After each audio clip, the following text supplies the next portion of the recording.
Hello and welcome to chapter 22 on the atom, or the physics model of the atom. So this is going to be something that's very useful for you if you study chemistry, as all of the properties that come across in chemistry are coming across because of the nature of the atom by itself, and then you use those to those coupled with each other in order to find a new model that you're going to be using in order to study multiple atoms at the same time. So going back to the beginning of the semester, uh, chemistry is kind of applied physics, and then everything else is biology is kind of applied chemistry, and psychology is kind of applied biology, and so on and so forth, until uh, except for you have physics at the relative level of purity for uh, the sciences, and this model for atoms is going to be how you account for, or is going to kind of be the bridge between physics and chemistry. If you understand the properties of the atom here, then you're going to be able to understand the properties of multiple atoms through further study. So this is a good starting gap, or good starting position for a lot of science. So we start out with Rutherford's model. So up till this point, I believe it's Ernst Rutherford, but up until this point, we had something called the plum pudding model, where we knew that there were charged particles inside of atoms. We knew that atoms were made out of charged particles. We just thought that they were all equally and randomly distributed through this material. But what Rutherford found was that charges for atoms are actually densely concentrated in a center area of the molecule, or of the atom, called the nucleus. And this nucleus is made up of it would turn out to be made up of protons and neutrons, where protons are charged particle and with a positive charge, and neutrons are an uncharged particle with a neutral charge. So this uh, was kind of the beginning of our uh, understanding of the atom, and of trying to find different types of subjects for them, or different types of models for them, that we did throughout the 20th century and the late 19th century. So you are all probably aware of the Bohr model of the atom, but this is even simpler. This is just the fact that there's a nucleus in the center with a positive charge, and there are electrons, which are negatively charged particles, floating around in the edges, much farther out from the center, so they don't have as big of a charge density, like planets orbiting around the sun. So this is done by using alpha particles, which are positively charged helium ions, where because they're positively charged, they bounce off and scatter through the nuclei.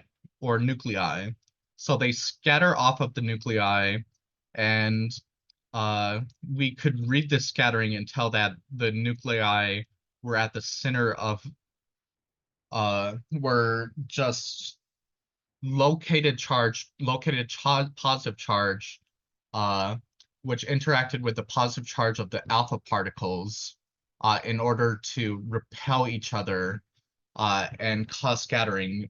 So we were able to tell the structure of the atom through this. So another thing that we had going into Bohr's model, which we're going to get into, is uh, absorption and emission spectrum. So absorption spectrum is that Max Planck would heat a gas or another material until it emitted light, and he found that only certain wavelengths were emitted, which is, if you remember the definition of the word quantum, where there are only certain finite states, then this is a quantum phenomenon. And they were able to also tell, they were also able to look at the light that was emitted from the sun and see that there were some black lines, some lines that they didn't see because they were absorbed by the gases on the outer layer of the sun. And this is an absorption spectrum. So,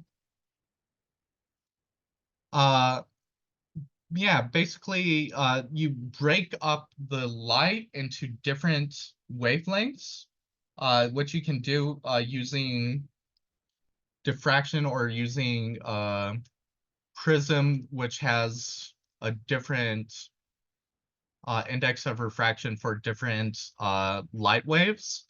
And then by doing this, you're able to see what light waves are emitted and which ones are absorbed. So we were able to do something which, if you look at the upper right-hand corner, you'll see that there were certain series that we were able to find from a hydrogen spectrum. And this hydrogen spectrum would only emit light at certain wavelengths. And we found that the wavelength or the frequency followed a mathematical formula that Bohr was able to explain by saying that each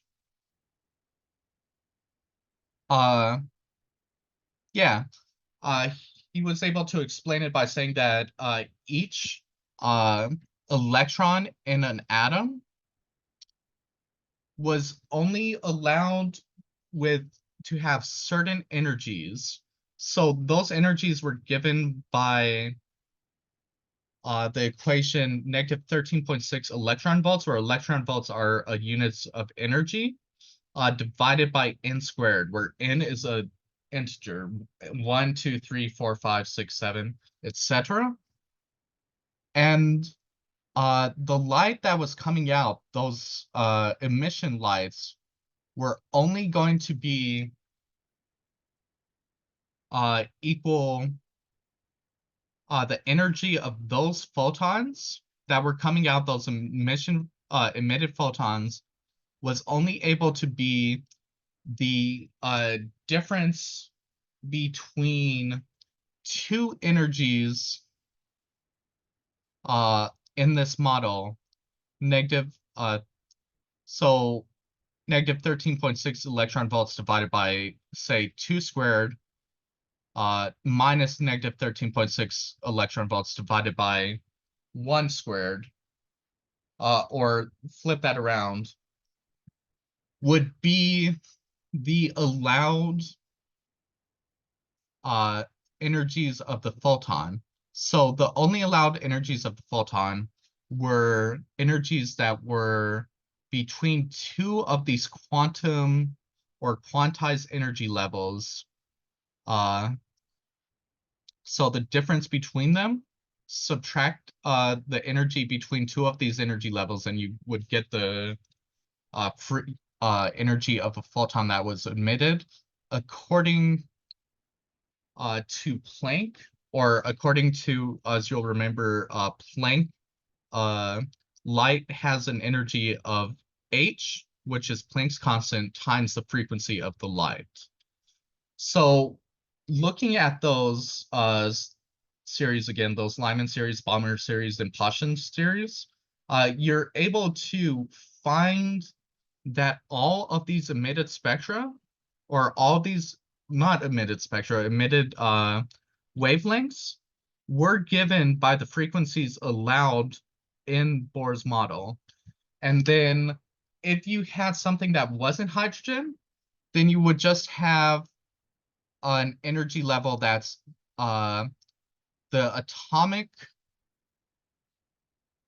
number of, yeah, it's the atomic number of the atom Z squared divided by n squared times negative 13.6 electron volts. So it just scales according to the atomic number squared. So this was further developed by de Broglie, who found, who explained these allowed orbits, or these allowed energy levels, by saying that a wavelength, that each electron was acting like a wave, and they were only and a wavelength was only allowed if you went around in a circle, it would cause constructive interference and allow an constructive and allow the orbit to construct. So if you had anything other than one of these wavelengths, then it would be destructive interference, and it would kill the interference. It would kill the possibility of living there. So he didn't really explain why this should happen, but what this ends up being is quantum mechanics, like we were talking about, and this, or like we've been talking about for the past few lectures, it ended up being quantum mechanics, which was developed in part to explain why these electrons were only allowed to be in these specific wavelengths. But the fact that it was a wavelength, and the fact that you could find the wavelength of, yeah, you could find the wavelength of a electron in its orbital by looking at wave phenomenon, just goes to prove furthermore that there's wave particle duality both in light and in matter. And then Heisenberg, what posited, instead of the fact that there were these specific orbitals which were allowed, instead said that found that an electron was actually most likely to be found at one of these radiuses, but it was actually kind of something called an electron cloud, where each electron had some probability of being anywhere in the universe, but it had the most probability and a very high probability of being at that radius that was allowed by the de Broglie wavelength. So this is another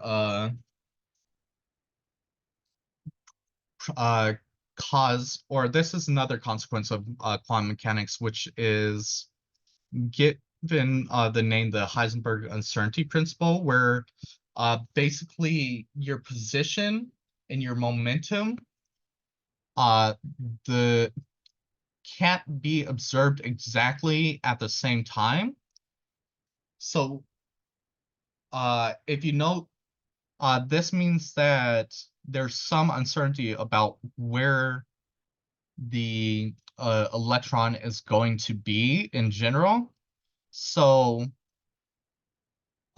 this means that instead of being like a very specific uh, wave at a very specific radius, it is instead a wave function which goes off and is most probable at that specific radius. So another thing that's going to be useful to know, we're not going to get super in depth about why any of this is happening. We're just these last couple chapters are going to be things that are basically covered entirely. Each chapter is entirely covered in an upper division class that you might take. So we're not going to get super into it, but basically how we write out these, the atomic structure of an atom is that you have the electrons and then you have a nucleus which is made up of protons and neutrons, where protons are the positively charged particles and neutrons are the negatively charged particles. So the atomic number Z represents the number of protons within the nucleus, and that value determines the elemental quality of each atom. So for example, hydrogen has the hydrogen has one proton and helium has two protons. So that has that is determined by the number of protons that are available in the atom. So if it doesn't have the same number of neutrons, then it's called an isotope. But if it doesn't have the same number of electrons, it's called an ion. So the mass number represents the total number of protons and is given by A, of protons and neutrons, which are called nucleons within an atom. And then the name of the atom is written out by Z, A, X. And then the intent of the mass number is to differentiate between different isotopes. So an isotope is an atom with a different number of nucleus, or not nucleuses, neutrons, but the same number of protons as another type of its atom. So how does a nucleus stay together? So if you'll remember, like repels like with the electromagnetic force. So a nucleus is a bunch of protons stacked together in a very small confined place. And then how that stays together is by introducing another force, which is called the strong force, which has such a short range that it quickly falls to zero over a distance of about 10 to the negative 15th meters. But it is very strong when the nucleons get close to each other. So when the protons get close to each other, or the neutrons get close to each other, or the neutrons and the protons get close to each other, and that's able to overcome the electromagnetic force that's trying to push them apart. And then there's also another nuclear force called the weak force, which is responsible for beta decay, as we're going to get into a little bit now. So alpha decay is a type of radiation. So what radiation means is that sometimes nuclei will just release particles. So no matter if you're introducing energy to the system or not, sometimes the nuclei just releases a particle. And these different types of particles that are released and the different ways that they're released are called alpha, beta, and gamma decay. So alpha decay refers to the type of decay that takes place when too many protons exist in the nucleus. It is the most common type of decay and causes the nucleus to regain equilibrium between its two competing internal forces. During alpha decay, the nucleus ejects two protons and two neutrons, allowing the strong nuclear force to regain balance with the repulsive electromagnetic force. And then beta decay, uh, I believe is caused by the weak nuclear force, which also takes place when there's an imbalance between neutrons and protons within the nucleus. So for beta decay, a neutron is transformed into a proton and electron, or vice versa, which allows the total mass number of the atom to remain constant, although the total atomic number will increase or decrease by 1. Once again, the transformation of the neutron allows for the rebalancing of the strong nuclear and electromagnetic force. And gamma decay is a form of radiation where we said that earlier that atoms can release light or release photons when given energy, or when they fall from one higher energy level to a lower energy level. And this gamma decay is just the release of a photon with energy so great that its wavelength is shorter than that of an X-ray. So alpha particles can get through a sheet of paper, beta particles can get through a thin aluminum plate, and gamma rays can get through several centimeters of lead. So this is what radiation is. This is what nuclear radiation. Nuclear means that it has to do with the nucleus. So these types of radiation are what you're going to talk about when you're hearing the word nuclear radiation. And the reason, and we talk about half-life instead of total life, because the number of particles in a sample as time goes on goes down exponentially, which means that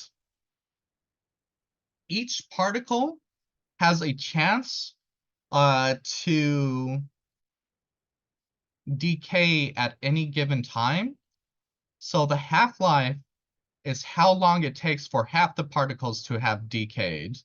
But once half the particles have decayed, then there's only half as many particles to work with, which means that only half as many particles are going to decay in the same amount of time. So for one half-life, it goes from 1,000 particles times 10 to the third in this diagram to 500 particles times 10 to the third in this diagram. And then for the second half-life, it goes from 500 to 250 particles times 10 to the third, because there were only 500 particles to decay, so there's only 500 chances for there to be a decay instead of 1,000 chances for there to be a decay. And then finishing up our talk on the atom, all that was very useful for so the quantum mechanics aspect of the atom is very useful for chemistry if you want to go more in depth about the interaction between atoms and the different states that are allowed and the different emission spectra that are allowed in chemistry. And then radiation is important to understand radiation. But nuclear fission and nuclear fusion are types of two things that you can do with nuclei, which are useful or were used to make the atomic bomb and atomic reactors. So nuclear fission is just breaking an atom in part with a high energy neutron, which can cause the nucleus to elongate and split. And then each of these nuclei is going to have a lot of extra energy from the potential energy that was keeping it together. It's going to be transformed into kinetic energy, which is going to cause the new nuclei to collide into other nuclei and cause a chain reaction, releasing a large amount of energy. So the bombs that were dropped on Hiroshima and Nagasaki were nuclear fission bombs. And nuclear fusion is kind of the opposite happening, where you combine two nuclei or you add to a nucleus in order to release energy. So I'm just going to read out what it says here. For nuclei that are less massive than iron, the nuclear force is actually stronger than that of the Coulomb force. As a result, when a low mass nucleus absorbs nucleons, the added neutrons and protons bind the nucleus more tightly. This increased nuclear strong force does work on the nucleus and energy is released. Once the size of the nucleus created nucleus exceeds that of iron, the short-ranging nuclear force does not have the ability to bind a nucleus more tightly, and the emission of energy ceases. In fact, for fusion to occur, the elements of greater mass than iron energy must be in the system. So when a low mass nucleus absorbs nucleons, so I said it was two nucleuses or two nuclei combining together, but really it's just a low mass nucleus absorbing nucleons such as protons or electrons, or not protons or electrons, protons or neutrons. So this is actually the concept for the hydrogen bomb, and which uses this fusion, which is a lot higher energy density than a fission reaction. But in order to get it running, you first have to start a nuclear fission reaction in order to get the energy necessary to get this running. So this is also the type of nuclear reaction that's going on in the center of the sun, and it has to be the center of the sun because at the surface of the sun, just on the surface, it's not hot enough to create this reaction. So that's an idea of how much energy is needed to initially get a fusion reaction going. And then you also have, on a lighter note, medical applications. So one of them that we're going to talk about is just somebody takes a pill with a radioactive substance in it, and once that gets in your bloodstream, once that gets throughout your body, it's going to release gamma rays, which can be detected. And by the density of gamma rays through your body, you're able to do imaging for the body without cutting open or doing anything like cutting open the body or anything like that. You're able to see the brain or to see other parts of the body. And that's going to be my lecture on the atom. Thank you very much, and I'll see you soon.